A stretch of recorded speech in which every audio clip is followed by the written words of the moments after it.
the leader of the New Democratic Party, Jagmeet Singh, is doing a campaign push at the X platform and completely humiliates himself and his party. Welcome to the Canadian Shield. My name is Sterling.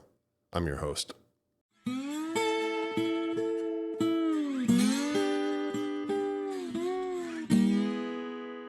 Like I say, Jagmeet Singh and the NDP are doing a really big campaign push on the X platform, despite having nothing good to say about the X platform when it was brought before committee, and how they were basically accusing Elon Musk as being a puppet of the Russian propaganda machine. But they are all over it, pushing their message, and their message is hilarious. It is actually stolen, plagiarized, blatantly ripped off from somebody else's campaign.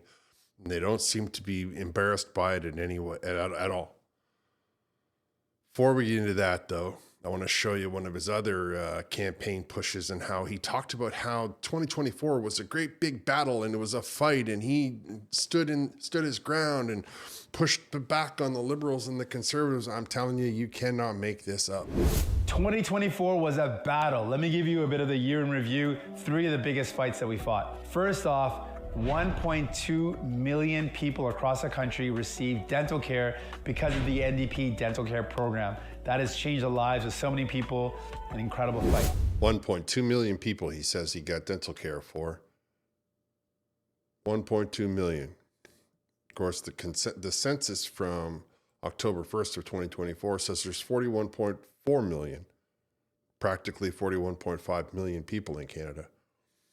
So that literally means there are 40 million people that program didn't help. Why does he think that that's a victory? I'm not sure. There are literally 40 million people in the country that are paying for the services of 1.2 million people. It's not coming out of Jagmeet's pocket. It's not like Jagmeet is pulling out money from his private little bank account or, trading in his Rolex. This is taxpayers paying for this stuff. 40 million people are paying for the denture or for the teeth of 1.2 million people, which if it was paying for the teeth of 41 million people, it might be something. Otherwise, this is a very small segment of society, which is just the way the NDP seems to be thinking.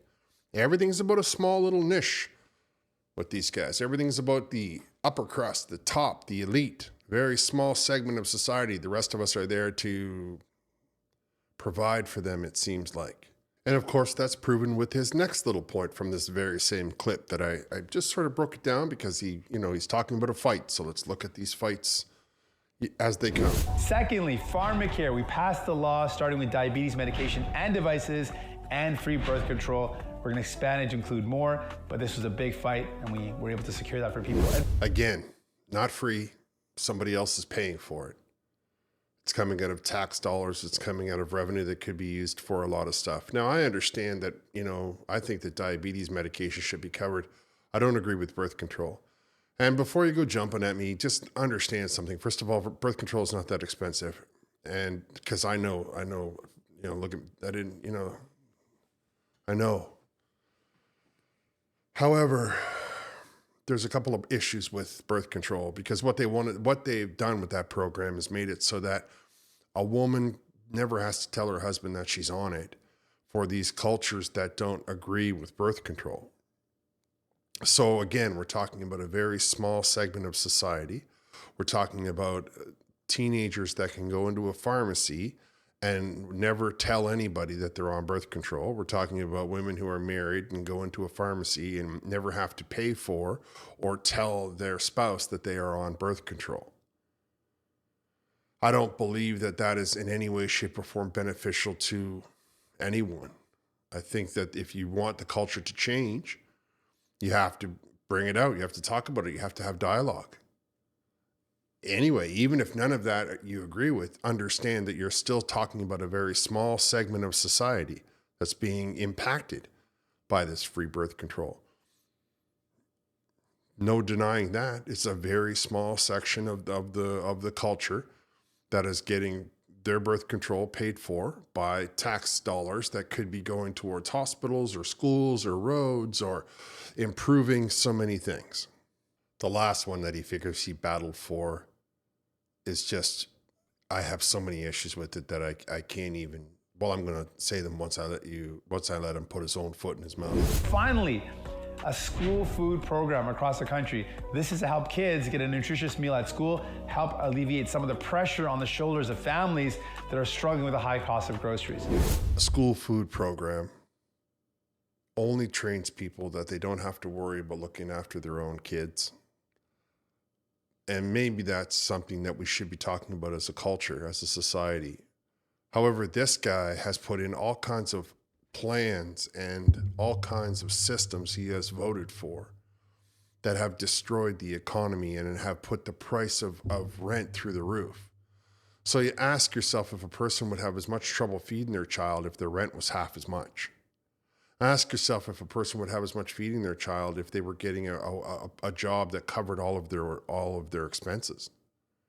How is it that he can take such pride in knowing that the system that he has governed over alongside Justin Trudeau and the Liberal Party has made it so that millions of children or hundreds of thousands of children need to get food provided to them by the government, food that is carbon taxed, food that is ever increasingly going to be scaled back in its nutritional value. In addition to that, it has not put out a single plate of food, and it is not projected to for another year or so because they have to put all of these little things in place. They have to start sourcing food. They have to decide who's going to get the contract. And then what happens is they make, they put in bids, and then people start to cut back. And this is as old as time. But if you were to say, well, we cut the rent in half for almost every person in the country, I'm pretty sure that that's an extra lot of money that people could put into their bellies of their children, that we would not necessarily be worrying about Marxism. I can still see in my mind's eye the pictures of the communist food tables where children were waiting. The Romanian orphanages were the worst. Of course, they don't want you to remember those kinds of Marxist far left policies and how the food lines were brutal. That it was estimated that in 1980, it was estimated that the average Eastern Bloc individual stood in line for 22 hours a week waiting for food. 22 hours a week while they waited for the bread or whatever it happened to be. I don't think that children should be hungry, but I believe that if we were to make rent dirt cheap, people would be able to feed their children in copious amounts. I believe that people want to feed their children. I believe that people are willing to feed their children. I just believe that they're put in such a terrible position. And the government is saying, oh, look, we're going to feed your kids, instead of saying, oh, look, we're doing something about the rent or the electricity bill or the grocery bills or the gas bills. I think we can all concede that Jagmeet Singh is not to be taken seriously, that his message is absurd. It doesn't have any cohesion to it.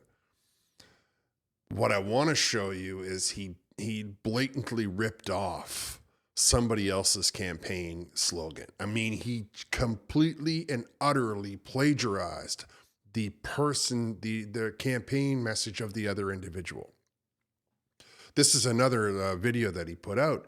You can't even believe how, just blatantly ripped it right off. I'm telling you. Oh, man.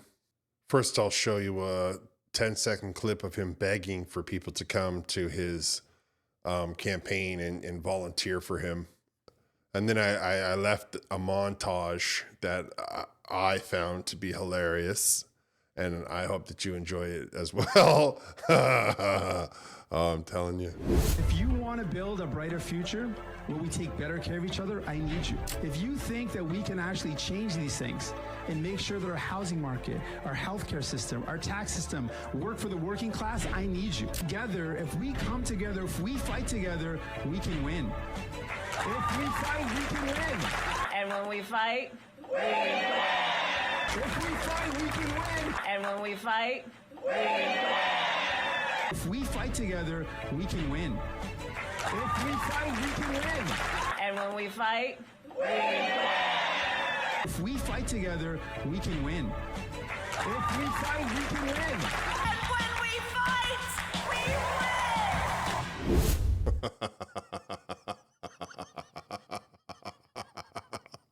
win. Yeah, you can't imagine being inside the imagine being inside the mind of this guy. He told himself, yeah, well, we'll just take the campaign slogan. Oh man, unbelievably shameless. This person is not qualified to lead. He has no imagination. He steals from the conservatives. He steals from the liberals. He doesn't have any of his own ideas. Can you imagine trying to get him to solve a problem? He would need somebody else to solve the problem first, and then he would just take credit for it. I'm telling you.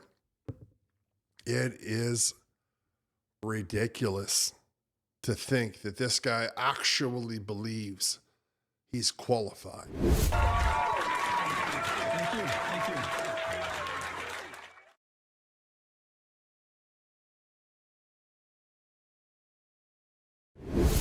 Then I left a little bit at the end because I want you to see how he's like, oh, just text me at this 613 phone number. Come on over. I'm your buddy. You can text me a message. I would love to be I would love to see some of the text messages that phone number is gonna get.